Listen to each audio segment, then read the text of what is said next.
If foolishness was a man, it would be Nabal. Nabal was a very rich man in the Bible. He had a wife named Abigail, and Abigail was a beautiful woman with good understanding. But her husband was a direct contrast. He was not considerate. He was foolish, but he was rich. Man was rich. He had 3,000 sheep, 1,000 goats. He had businesses, he had possessions. This man was wealthy. And so that time he was shearing sheep. He was in Moan, and that was close to Mount Carmel. And so David sent some of his men to meet him. And David asked them to say to him, Sir, we have been good to your men, your shepherds, and your sheep. We've protected them in Carmel. They've been safe. We've protected them in Carmel. And so what we ask is that you should please give us something from the abundance you have, from the goodness of your heart.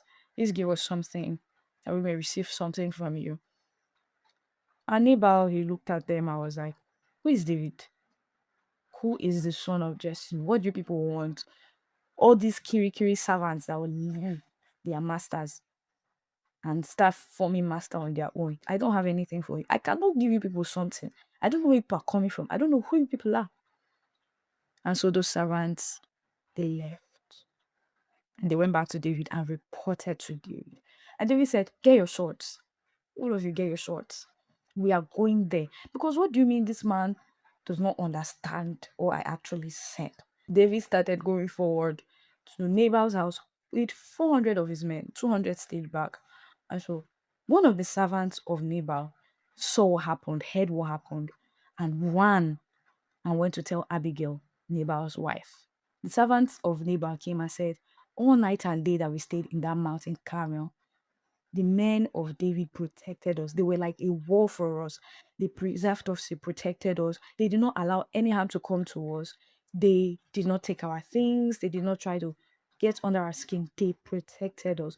And now our master's foolishness is about to bring to our doom. So please, if there's anything you can do, ma, hurry. Immediately, she took donkeys, sent ahead goods. She sent bread, she sent wine, she sent cakes, she sent goods ahead. She sent them ahead of her, and she was riding on an ass.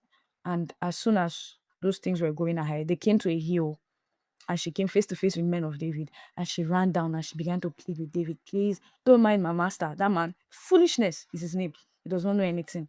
And then David was like, Okay, received every gift from her. Was like, I thank God who sent you to preserve me from doing evil today, from shedding blood today.